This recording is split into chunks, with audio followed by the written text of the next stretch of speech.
नमस्कार, डीएलएड प्रथम वर्ष सिस्टम हिंदी भाषा शिक्षा मिलता। आज हम अपने दोहरान कार्य के अंतर्गत बात करेंगे वार्तालाप की विशेषताओं के बारे में। वार्तालाप क्या होती है? कक्षा के अंदर हम लोग यहाँ पर औपचारिक शिक्षण की बात कर रहे हैं और भाषा के शिक्षण की बात अगर हम करते हैं तो हम वार्तालाप है वो अपना महत्व रखती है। क्यों?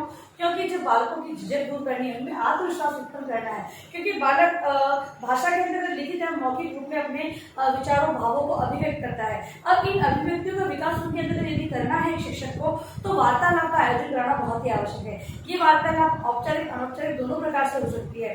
अनौपचारिक के अंतर्गत किसी भी विषय वस्तु को ध्यान में नहीं रखते हुए कक्षा में ऐसे ही किसी भी वार्तालाप का आयोजन करवा दिया जाता है, और दूसरे औपचारिक है तो किसी विषय वस्तु को आधार मानते हुए अध्यापक कक्षा के अंतर्गत विद्यार्थियों को समूह में बांटकर या सामूहिक रूप से वार्तालाप करने का अवसर प्रदान करता है। तो आइए हम लोग चर्चा करते हैं वार्तालाप की किन विशेषता। जब ऐसी वार्तालाप आयोजित करवाई जाए तो वो किन विशेषताओं को लिए हुए होनी चाहिए। वार्तालाप बच्चे अपने अकॉर्डिंग या अपनी आधार पर भाषा का प्रयोग करते हुए नहीं करें। वार्तालाप में कुछ विशेषताओं को ध्यान में रखकर वार्तालाप करवाई जाती है। तो आइए हम उसकी चर्चा करते हैं। तो पहली है बोधगम्य भाषा का प्रयोग।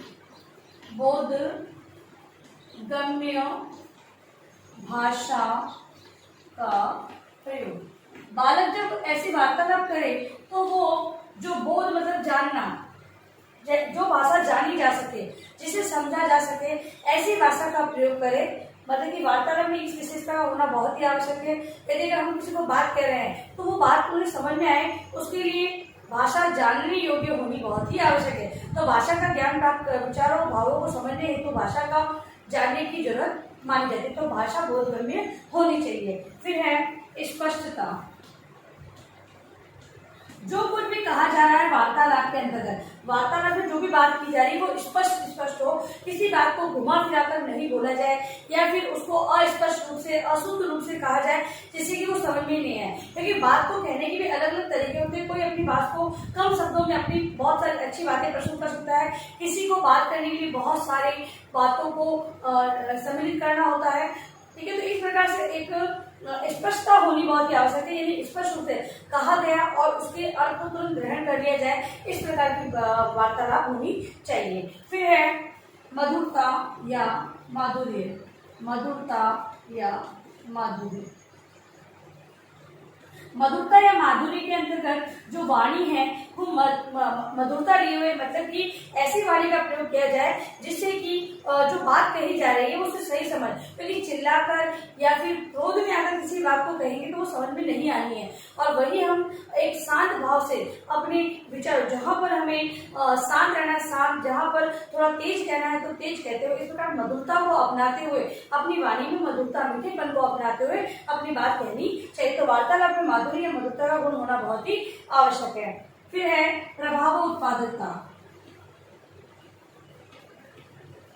प्रभाव उत्पादक के अंतर्गत ये बात होती है कि जो भी वार्तालाप की जा रही है वो प्रभावपूर्ण हो चाहिए। क्योंकि विषय वस्तु पर आधारित जब ऐसी वार्तालाप करवाई जाती है तो किसी विषय वस्तु को जानकर और अगर उसके प्रति कोई समझ विकसित नहीं की जाएगी। क्योंकि अगर प्रभावहीन वार्तालाप होगी, किसी का कोई अपनी बात अपने अनुसार कर रहा है, कोई किसी को समझ रहा नहीं है, तो यहाँ पर प्रभाव कम देखने को मिल रहा है। इसलिए प्रभाव उत्पादकता होना वार्तालाप का विशेष गुण होता है।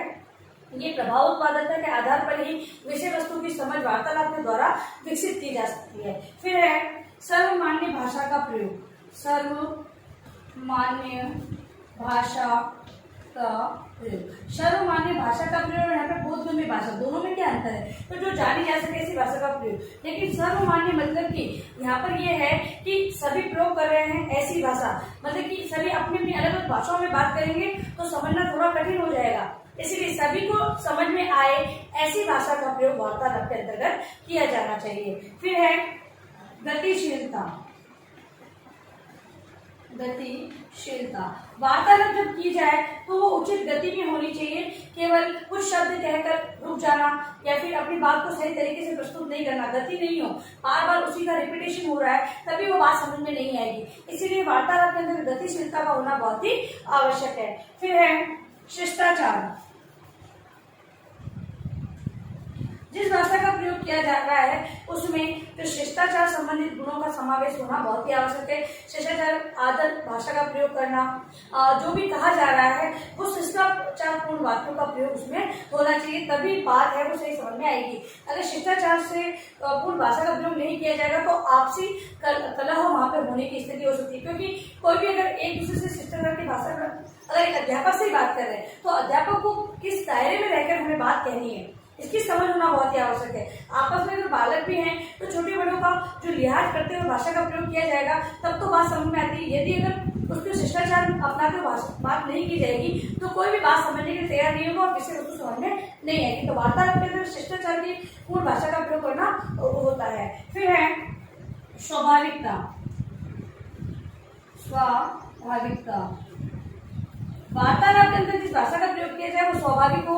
ऐसा नहीं कि कोई भी किसी की कॉपी करते हुए बात हो गए। कॉपी करने में क्या होगा कि वो गलत चीजों को भी ग्रहण करते हुए उसी को प्रस्तुत कर देंगे। इसीलिए वार्तालाप है वो स्वाभाविकता। बालकों में जब ये झिझक दूर हो जाती है कहने की, मौखिक रूप में अभिव्यक्त करने की जो झिझक होती है वो दूर हो जाती है, तो बालक क्या करते हैं कि अपनी बात को सहज रूप से करते हैं, तो वही स्वाभाविकता के अंतर्गत आती। तो वार्तालाप के अंदर स्वाभाविकता का होना बहुत ही अनिवार्य माना गया है। फिर है अवसरानुकूलता।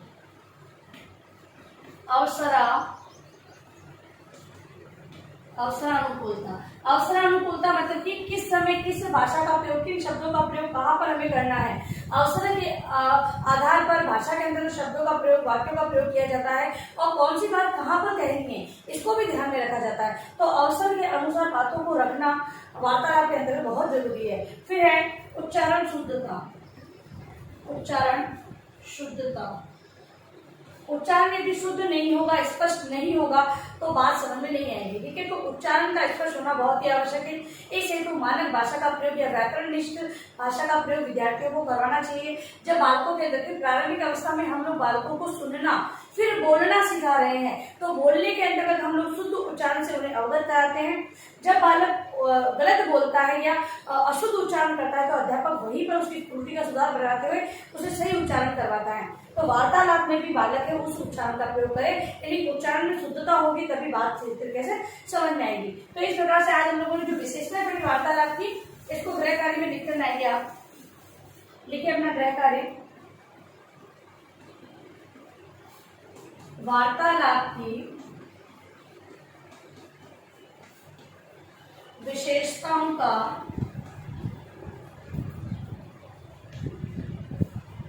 वर्णन करें।